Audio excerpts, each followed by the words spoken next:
you talk about things kind of changing and not necessarily going to plan on SportsCenter. Was anchoring SportsCenter with Bob Ley on September 11th, 2001. Would you call that your most memorable, or we'll say that the broadcast that stands out maybe more than any others? Yeah, and I know. I'm glad you brought that up. I regret not mentioning that when I mentioned NFL Live and the COVID draft of 2020. Yeah, there's no question. Bob and I still text each other every day, every year on that day, just to, hey, hope you're doing well. I'll never forget that day. I was going out for a run, and I got called back into the house, and they said a plane just hit the Trade Center. I'm like, whoa, what's that going on? And then we're sitting and watching, and then the other plane hit. I'm like, okay, this is clearly not an accident. And as I'm leaving the house to go to work that day, she yells out the window, a bomb just went off at the Pentagon, which we turned out later was another plane hitting the Pentagon. I remember driving to work that day thinking, what the hell am I doing going to work today? Like, why am I, like, what's the point? What does anybody care about anything we have to say when we were under attack? And there was a big debate that day in the newsroom about, should we do a show? Should we not do a show? Should we cede all our time to ABC so they can have, and all our channels to ABC so we can get as much coverage of this as possible? And I was definitely of the opinion that we shouldn't do a show. What can we do that would be anything? And Bob, to his undying credit, was very adamant, said, look, I hear you. I understand that. But what we do is we report on the news as it relates to sports. And there's a lot of things that are being affected in the sports world by what just happened. And I think we need to go on and do that show. And so we did, and we were just going to go on for like, I don't know, 30 minutes or something. But then sort of things became evolved, and they said, can you and Bob stay on a little longer? Can you and Bob stay on a little longer?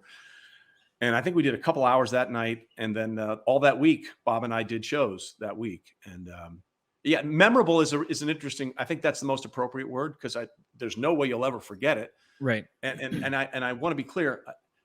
I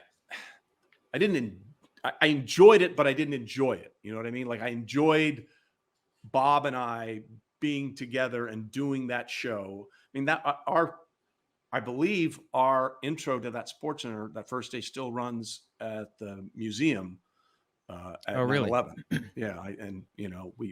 We taped an updated thing for them as well. So, I mean, it's a part of history now. And Bob made the right choice. It was absolutely, a lot of people had different feelings, but Bob was very adamant about it. And he was the voice of reason that day. And I was very proud to do that show and those shows all that week with Bob. Yeah, obviously you said that you didn't want to do it, which I think is certainly there's a fair argument to be made that at that time that you shouldn't have done it. And looking back on it, I think it's at least good that it's something that you can look back on it and be proud of those shows. But what was your comfort level in the moment of doing the show? Because sports is supposed to be fun. SportsCenter is supposed to be entertaining. Here you are tasked with anchoring this sort of trivial show in one of the worst moments in the history of the country. How do you make sure that you strike the right tone? Yeah, there wasn't a lot of laughing. I mean, there was nothing. I mean, we just wanted to try and be as clear as possible about what we knew. And, the big thing that week was, would the NFL play that following Sunday? And they ended up not playing. And a large part of that was, the Sunday after John F. Kennedy was assassinated, the NFL did decide to go on and play. And Pete Rozelle, who was the commissioner of the NFL at that time, said it was the biggest mistake he ever made in his life.